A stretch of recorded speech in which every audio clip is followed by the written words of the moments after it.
hearty welcome to our online class 7, subject science. Today in this session in unit 1 we are going to see two different topics. One is the types of reflection and the second topic is shadow. So first we shall see types of reflection. In the previous class we have seen what is meant by reflection and laws of reflection also.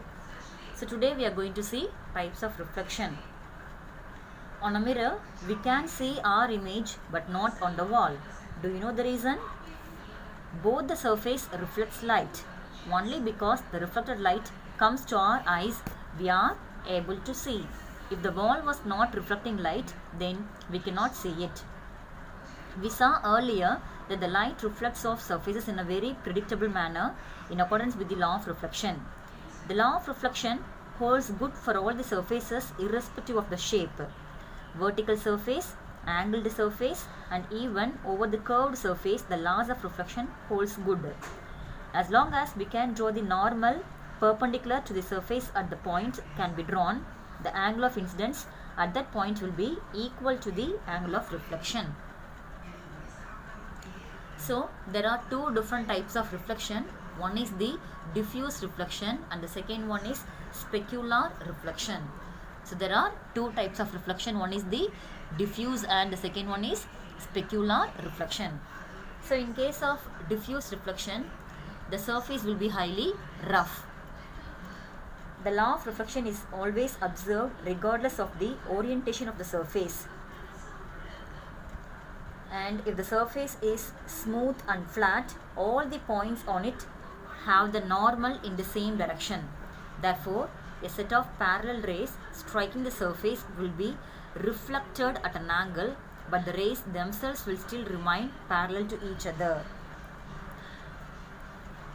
If the surface is rough, then we have diffuse reflection. Light rays after reflection goes in many directions.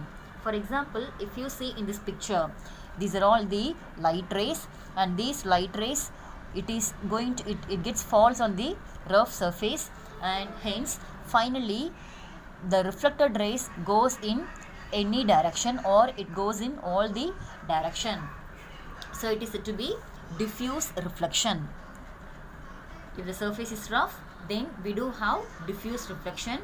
Light rays after reflection it goes in all the directions. Now let us see specular reflection, and this reflection is completely based upon the surface of the reflecting medium. And if the surfacing medium is highly smooth in nature or if it is flat in nature, then we can able to have the specular reflection. So in this one, the light rays gets fall or the incident rays gets falls on the reflecting medium, and they all get reflected in the parallel way. That is to be specular reflection. And now let us see the types of beam of light. Generally, light is not a single ray but a bundle of rays which are called as beam of light. So do you know what is meant by beam of light? A bundle of rays is said to be beam of light. A light beam can be a bundle of parallel rays, convergent rays or divergent rays. The rays of sunlight are parallel. Often the headlight of car gives you parallel type of rays. So these rays can be seen only in the case of the light which comes out from the headlight of the car. And next one is the convergent rays. So using lenses we can converge light rays. So by means of using lens you can focus sunlight at a point. That is what we are making the light rays to converge. So which means we can able to focus the light rays to fall at a single point. That is to be convergent rays. So by means of using lens we can able to get through all the rays to fall on a single point. That is to be convergent rays. And next one is divergent rays. So a light rays goes in all direction from the candle fire. If you see using a candle, in that candle the light rays can able to go in all direction. That is to be divergent rays. So in case of divergent rays, from a single point, what is happening here? From a single point the light rays are going in all direction. That is said to be divergent rays. So in case of types of beam of light, we do have three different rays. One is the parallel rays, and the second one is convergent rays, and the third one is divergent rays. And do you know what is the speed of light? Yes, speed of light is, which means light travels at a speed of 3 into 10 power 8 meter per second. In theory, nothing can travel faster than light rays. So light rays are the one which can able to travel fastly when compared to any other thing in the world. So light travels at a speed of 3 into 10 power 8 meter per second. Now let us move into the interaction of light with matter. So we do have three different types of materials. One is the transparent material, and the second one is translucent material, and the third one is opaque material. So first let us see what is said to be transparent material. Materials which allow light to pass through completely is said to be transparent material. So they are the one which will allow light to pass through completely. So can you say some example for transparent material? Yes, clear drinking glass, clear water, and then your face glasses, eye glasses, all those things will comes under transparent material. And second material is translucent material.